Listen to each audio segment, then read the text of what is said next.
Coucou tout le monde, je vous retrouve de nouveau pour Graffiti Girl et pour mon carnet créatif d'Halloween. Donc là, c'est la dernière vidéo que je vais faire par rapport à ce projet. Et là, on est sur la mise en couleur de mes pages. Donc je vous avais montré la dernière vidéo, la mise en page, enfin comment je procédais à la mise en page de chacune de mes pages de ce carnet. Donc toujours avec la technique du cache. Et là donc je mets les motifs en couleur. Alors je vais pas vous montrer sur chaque page parce que ce serait beaucoup trop long. Et puis on reste quand même sur une mise en couleur enfin c'est toujours dans le même esprit, donc voilà. Par contre je vais vous montrer toutes les pages mises en couleur après, hein, le carnet terminé. Donc là mon assistant regarde si je fais tout comme il faut, hein, comme il aime bien souvent. Alors pour ce carnet, enfin pour cette mise en couleur, pour tout le carnet d'ailleurs, j'ai quand même un petit souci, entre guillemets, un petit souci. Donc là, je suis quand même sur un bon papier aquarelle, encore une fois. Là, je suis encore sur le 100% coton. Non, je dis des conneries. Des bêtises, pardon.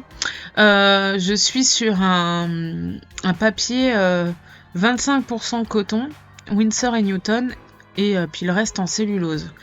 Mais, donc c'est du 300 grammes. On est sur des pages recto-verso, et il y a quand même une problématique, c'est que j'ai déjà teinté mes feuilles, donc elles ont déjà été imbibées d'eau, et pas qu'un peu pour le coup, puisque là, au moment où j'ai préparé mon carnet, si vous avez vu la vidéo où je construis mon carnet, toutes mes pages sont teintées recto verso avec un mélange de thé, de thé et de bruchot marron, pour avoir cet aspect un peu vieilli que je voulais donner pour que ça ait l'apparence d'un vieux carnet. Et donc il y a déjà beaucoup d'eau sur chaque page. Elles sont recto verso. Donc là, pour la mise en couleur, il faut que je fasse quand même très attention à pas trop mettre d'eau. Donc c'est quand même assez difficile. Parce que moi d'habitude j'aime bien y aller tranquillement. J'y vais voilà, par étapes. Donc là, je vais être un peu obligée d'accélérer le processus, de pas y aller aussi doucement, parce que j'ai cette contrainte-là.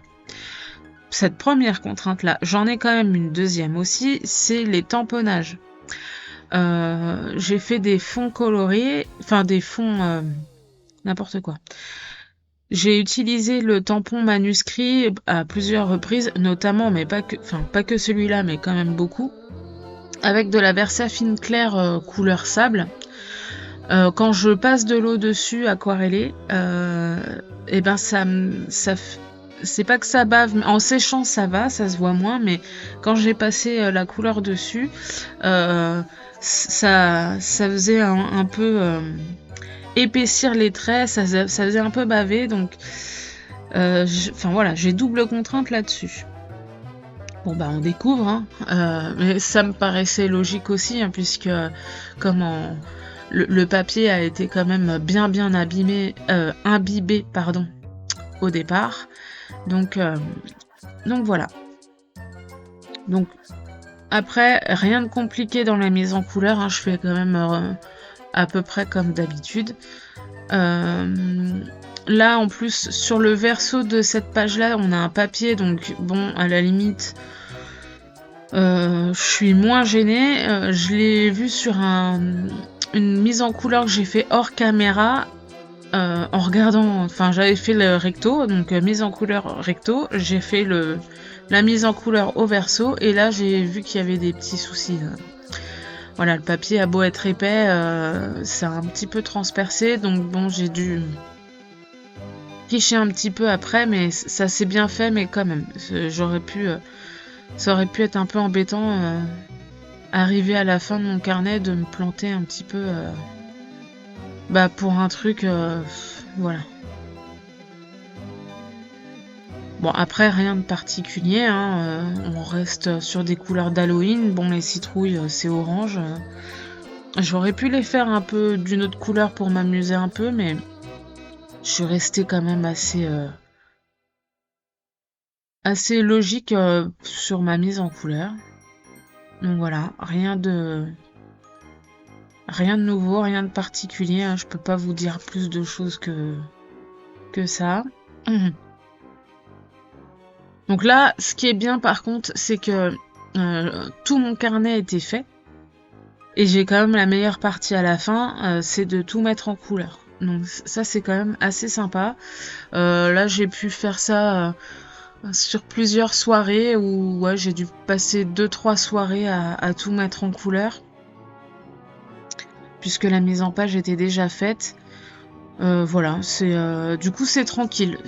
Enfin là c'est ce que je vous dis dans d'autres vidéos avec la technique du cache, on peut tout préparer, tout est mis en page. Il y a la réflexion, elle est déjà faite. Donc là on a vraiment, c'est que le plaisir de mettre en couleur et du coup c'est ce que j'aime bien. Je trouve que ça me permet de moins me prendre la tête, je trouve. Bon, après je verrai parce que je vais quand même revenir à des techniques de scrap tout à fait basiques entre guillemets, où j'ai mes embellissements préparés d'un côté, que je vais coller, mettre en page. C'est vrai que par exemple pour une page de scrap, la technique du cache, elle peut être bien pour certains éléments, mais pas pour tous, parce que justement l'idée c'est de jouer avec du volume. Dans un carnet, c'est un peu embêtant de jouer avec du volume, dans le sens où si on travaille sur le recto verso, il y a forcément un moment où on va être gêné par le volume des précédentes pages. Ou alors il faut travailler que sur le recto de chaque page et comme ça on n'est pas embêté. C'est voilà, c'est un choix, faut voir, mais voilà, c'est les deux sont bien aussi, hein, y a pas, enfin franchement, ça c'est là j'ai cette période où j'aime bien la technique du cache, peut-être qu'à un moment donné j'en aurais marre et je voudrais faire autrement, donc c'est voilà, on a nos périodes comme ça. Bon, sinon pour en revenir un petit peu à ce que je suis en train de faire, là je vais vous montrer la mise en couleur de la double page, même si elles sont pas face à face dans mon carnet, mais c'est pas grave, j'ai fait les deux pages quand même. Donc on reste sur des couleurs chaudes, orange, du brun, des petits dégradés.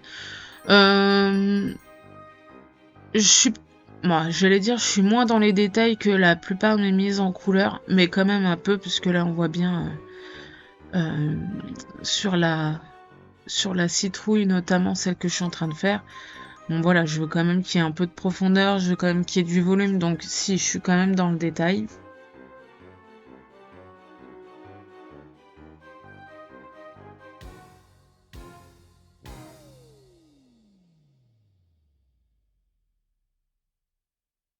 Et puis c'est vrai que sur cette page-là, j'ai pas eu tout de suite la problématique dont je vous ai parlé juste avant.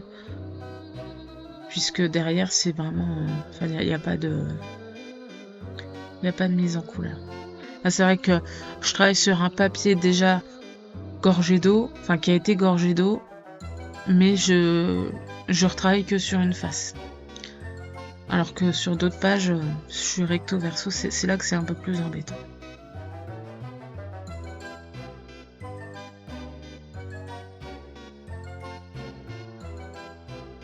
Alors, par contre, ce qui est bien avec le type de carnet, alors là je parle vraiment de la construction du carnet, admettons sur une double page, il y a eu un gros problème. Tout n'est pas figé, donc j'aurais pu très bien refaire. Alors c'est embêtant parce que là il aurait fallu quand même refaire 4 mises en page, mais tout mon carnet n'aurait pas été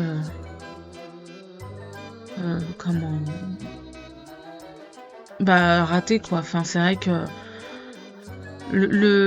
j'aime bien les carnets, j'aime bien le côté support qu'on peut transporter partout. Mais c'est vrai que ce qui peut être un peu embêtant, c'est que voilà, s'il y a une page qui nous plaît pas, on peut ne plus avoir envie de retravailler sur le carnet à cause de ça. Enfin, c'est un peu bête, hein, parce que bon, bah, voilà, rater une page, c'est pas dramatique, mais bon, voilà, des fois, suffit d'un truc là qui nous plaît pas et hop, on n'a plus envie. Bon. Alors là, je repasse sur ma deuxième page. Donc vous voyez là, je vais quand même assez vite. Bon, j'ai quand même accéléré la vidéo, c'est sûr, mais j'ai pas passé beaucoup de temps à faire cette double page, à la mettre en couleur, parce que tout était déjà prêt. J'ai dû passer une petite heure, vraiment sans me prendre la tête. Et puis voilà, donc là les tournesols, bah il y a une. Alors je sais pas si ça va passer avant. Parce que vous allez voir, soit c'est déjà passé, soit ça passera après. Il y a une carte avec des tournesols que j'ai mis en couleur.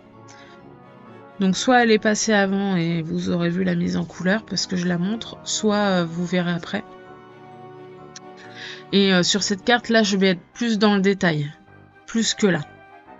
Là vraiment, en plus, on veut un aspect un peu vieilli, donc qui dit vieilli dit un peu délavé quoi. Donc les détails c'est un peu moins important. C'est vraiment pour mettre un peu de couleur, que ce soit un peu plus sympa aussi, quoi. Parce que sinon, c'est un peu trop monotone. Mais bon, voilà. Vous avez vu comme il est sage, mon chat? Il est mignon. Dès que je fais de l'aquarelle, il faut qu'il vienne. Alors, parfois, il vient carrément sur mon projet, donc autant vous dire que je peux rien faire. Là, ça va, il est bien. Là, il est sage. Il prend quand même de la place, mais il est sage.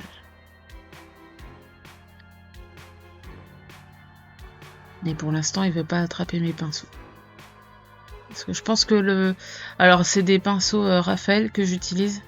Donc, il me semble que c'est avec des poils d'animaux. Et ils doivent avoir une odeur vraiment particulière parce que ça l'attire beaucoup, beaucoup. Et l'aquarelle aussi doit avoir une odeur particulière parce qu'à chaque fois, il met le nez dedans.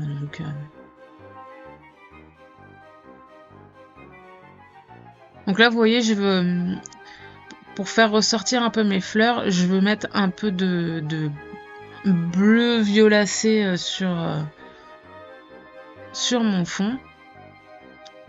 Et c'est là que je vais m'apercevoir que va falloir vraiment que je fasse très très attention.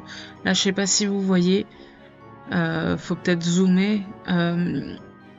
Donc j'avais utilisé le tampon manuscrit là, comme je vous ai dit tout à l'heure, et on les voit apparaître et ça donne vraiment cet aspect un peu pâteux sur.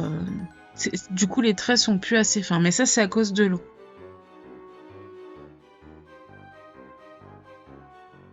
Alors, en séchant, ça part un peu quand même, c'est mieux.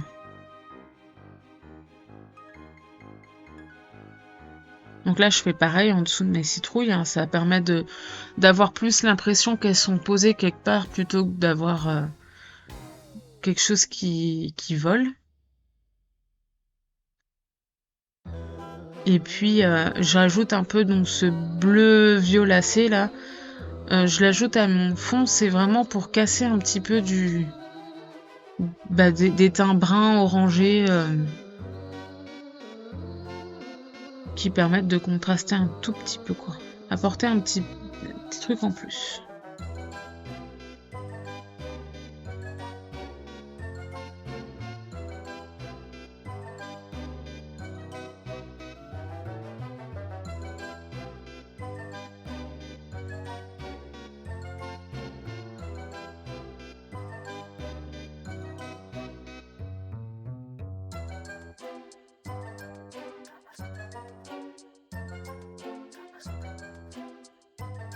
Donc voilà, là je pense que j'ai terminé ma double page. Donc vous voyez, j'ai vraiment fait ça assez vite. Je suis pas trop entrée dans les détails. Vraiment pas. C'était pas l'idée. Et là je vais vous montrer mon carnet. Donc là on est en temps réel, hein. Je vais vous le montrer terminé. Donc vous voyez les pages, je pensais peut-être rajouter un peu de tamponnage sur les papiers, puis finalement non. Voilà. Là vous voyez, c'était sur ce papier là qu'il y a eu un petit souci et j'ai su rattraper un petit peu. Voilà, le manoir. Donc j'avais mis en couleur le manoir l'année dernière de façon assez détaillée. Là je ne l'ai pas fait du tout, hein. Je suis allée à l'essentiel. On retrouve après les tournesols. Donc là j'ai collé un petit die cut en plus. Je trouvais que c'était assez sympa. Voilà.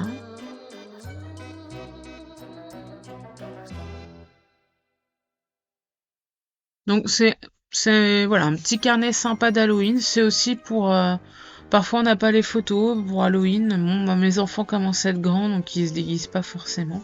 Là voilà, j'ai fait la mise en couleur de la mort. Donc pareil, jouer avec les ombres et les lumières pour donner du volume. Là on a une page un peu plus sympa, un peu plus drôle. Donc j'ai mélangé les collections d'automne et d'Halloween aussi, hein. J'ai repris aussi des choses de l'année dernière. Voilà. Et on reste sur au niveau des couleurs, j'ai essayé d'utiliser les mêmes couleurs partout, histoire d'avoir une harmonie sur l'ensemble du carnet. Donc voilà, voilà mon petit carnet créatif terminé. J'espère que ça vous a plu et je vous redis à bientôt. Bye bye!